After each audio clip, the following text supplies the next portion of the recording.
All right, lads, the Formula One commentators are absolutely full of crap. They're delusional. They're literally delusional. I can't even tell you, because if there's one man here that knows Zandvoort, and by the way, there's other drivers out there that know Zandvoort like the back of their hand. I'm one of them anyway. Minimum, okay? Minimum. And all of the F1 commentators literally just sit there and just go on and on and on about how important this corner is, turn 3. And they've no idea what they're talking about. Let's get right into it. Walsh running the Irish green, and look at the move he's making down to the inside. Moves to the front. What a move from 5th all the way to the lead in lap 1. Walsh takes win number 2. Peter. Walsh. Okay, so as I'm saying, turn 3. That is the secret sauce, the ticket to the chocolate factory here, lads. With the whole getting the absolute perfect lap. And I said it in my preview even just, a couple of days ago. And all of a sudden, you see, here's the thing. This is why they're full of crap, right? Now, I get it, I get why the commentators can, they want to, by the way, I'm having a Heineken here. I get why the commentators need, to be insightful to information. 100%. I totally get that. They're just not doubting themselves, though. See, that's what a real killer is. That's what a real driver does, okay? Even in my own my dad has a karting track. We literally own a karting track. I've literally drove over 500,000 miles on that track. 500,000. That's a hell of a lot of laps and mileage. And I know that place backwards, inside, out, this, that. And it was only even, 4 years ago, where I discovered something. Okay? I didn't get into my routine. I didn't go to, that's the racing line. To be the killer, you need to be assessing, okay, am I doing this right? Is there another way? Even after 500,000 laps, I was still wondering and doubting, am I doing this correct? 4 years ago, I discovered something. 4 years ago. And I literally went, 4/10? Yeah, 3.9, 3.8. We'll call it 4/10. 4/10 of a second quicker than I ever knew. Now, you might even say, Jesus, Peter, why did it take you that long? And you know what? It actually kind of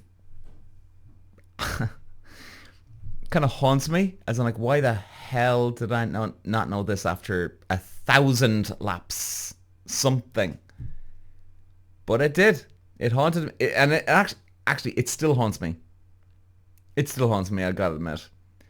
However, the point is, when you're racing, you look for everything. You look for everything. You analyze. You dissect everything. You wonder. You have to second guess everything. So then I'm watching Sky Sports, and I'm watching what's his name, Charoon, I think the Indian guy. And I'm watching Bernie Collins, and they're standing at turn 3. And not one Formula One driver is taking the line correct. Not one. Not one. I know this place like the back of my hand, man. If you imagine this, okay? If you had some footage of your house and somebody's playing it back to you, you know the inside and out. You feel it, you can smell it, you can touch it, right? And that's exactly what we're dealing with here. The familiarity. And I know this place. I've walked the track. I've bled on that track. Not bleed, no, not bleed, but I've bled on this track. I know this thing inside and out. In fact, I would even say I probably even know Zandvoort, the Dutch track, better than my own dad's track for karting. Now, you might say, well, you know, different classes. No, irrelevant. Knowledge is knowledge. Knowledge is knowledge. And Jesus Christ. Like, even just seeing them, okay? So anyway, Charoon and Bernie Collins, right? They're standing at the track. Why it's so important to go on the outside. Now, whoever said it's very important to go on the outside? How did that come up? Because they're taking the completely wrong line and they're going through the corner absolutely, well, I wouldn't say pathetic, but it's not the right line. But it's amazing to see that the way sheep follow sheep, right? This is the difference between winning and losing, man. I'm telling you now. Because here what we have, someone, I don't know, you know, literally racking my brain here to see where did this all go wrong? How do they all discover that the outside line's the best in turn 3? Jesus, I've no idea. But someone did it and someone else followed. Now, don't get me wrong. I've gone to other tracks and, you know, you could be there for one weekend, right? So, you know, you don't have enough time to research and study the track hugely well. And, you know, you have to go with what you have. So someone did a fast lap and then everybody went, ah, right. And I've been there. But I never doubted it though. Or sorry, I always doubted it though. I'm always wondering, was that the right line? Can I get any better? Can I get an improvement here? And every single Formula One driver is taking that line wrong. Because I know this place like the back of my hand. And it just goes to show you, the sheep follow the sheep. And if you're a winner, you're not going to follow the sheep. You might go along with it as an, you know, go with it, okay, for now. But even Lewis Hamilton had a crash at turn 3 today. Charles Leclerc had a crash at turn 3 today. And if you actually even noticed today, lads, Verstappen on the opening lap today, he goes into turn 3 and he takes Lando Norris. Now, if the outside line was the correct line, don't you think that Lando Norris would have had the advantage? 100 goddamn %. 100%. But Verstappen went in. Even before the race. Charoon is talking to Oscar Piastri, and even Charoon said, well, actually, when he went to turn 3 there, Oscar, you know, we see that Lando's taking a sort of like a shallower line, right? So let's call it, because it's camber, right? Up, right? Up is right at the top. They're taking the outside line. Oscar Piastri was going all the way around the outside. Lando Norris was taking a sort of like mid to up line across the corner, okay? And all of a sudden, Charoon says that. He goes, well, you know, like, was that a better line? Like, why is he saying this? Surely he knows the line. Like, if everybody has the outer line correct, well then, okay, it's the outer line. So why question it? Why bring it up? And then Charoon says this. And then Oscar Piastri turns around and he says, well, actually, we get a Tarzan, as in Tarzan is the first corner. He just doesn't even answer the corner. In other words, answer the question. There's nothing. He didn't defend it. You'd have to wonder here, when the sheep follow the sheep, is that it? I'm like, don't listen to the F1 commentators, right? And listen, by the way, even when I started this podcast, I know, oh, believe me, I know, there's going to be no sponsorship from anyone, right? Because I'm literally blowing the whistle here. I'm literally blowing the whistle on Formula One and the corruption, the politics, the media. I love the sport. Don't get me wrong. Of course, that's why, it gives me that connection to motor racing still. Don't get me wrong. I love the sport. I'm just calling it the BS. And listening to Charoon and Bernie Collins, and no, I do not have a problem with women.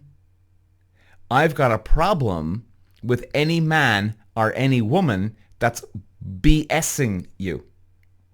That's exactly what I've got a problem with. So I wouldn't listen to anything they say. Absolute bollocks talk.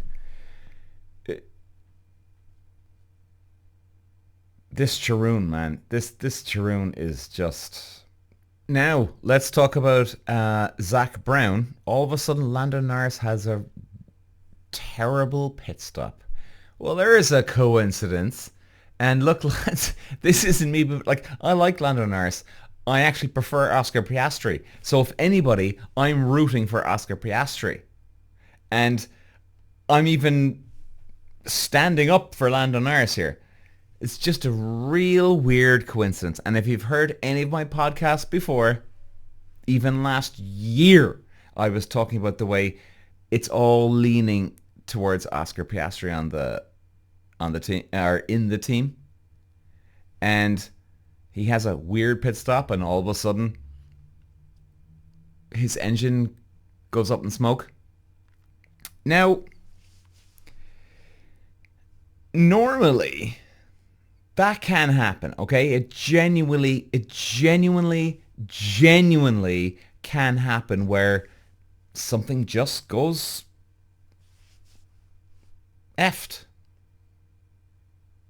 But the fact that when you see Zach Brown's face after even when Lando was pulling over to the edge of the track, he didn't seem overwhelmed. He didn't seem insanely disappointed. He kind of looked as in, okay, good. Now, I'm not saying they sabotaged his car, but they just didn't put in the right amount of donkey work that they should have. Oh, where does this leave us? Well, Jesus. Piastri now has a 34-point lead ahead of Lando Norris. So that's a win plus 9 points. So this is looking good for Piastri. And by the way, I'm rooting for Piastri, right? But, horrendous for Lando Norris. Horrendous. Verstappen, good second place today. Very, very good second place today. And, and in fairness to any of my Dutch listeners here, well done, because you guys even, saluted him, saluted Piastri for the win. Honestly, the Dutch people, they're so nice, man. They're so nice. They're very respectful. It's wonderful. It's lovely. It's beautiful. So honestly,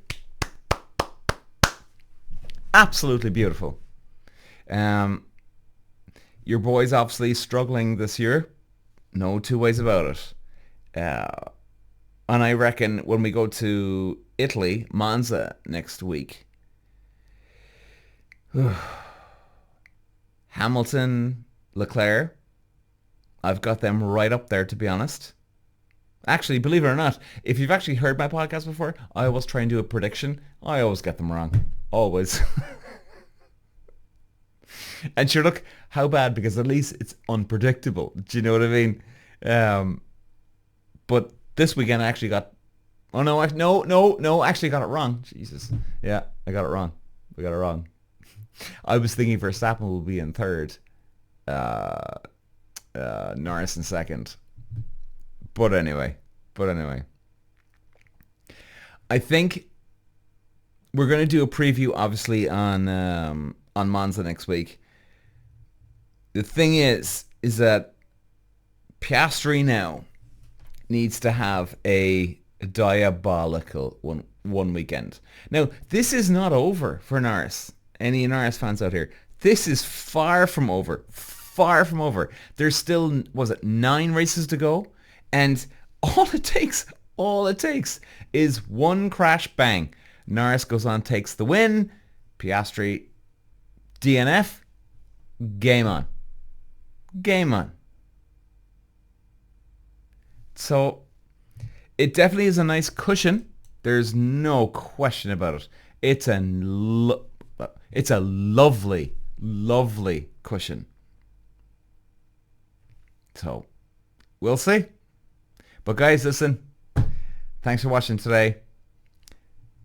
Pay no attention to these F1 commentators. They're full of crap. They're just trying to... I wouldn't say they're not insulting you. They're just trying to keep the drama alive. You know? Anyway. Talk to you later, guys. Walsh running the Irish crane, and look at the move he's making down to the inside. Moves to the front. What a move from 5th all the way to the lead in lap 1. Walsh takes win number 2. Peter. Walsh.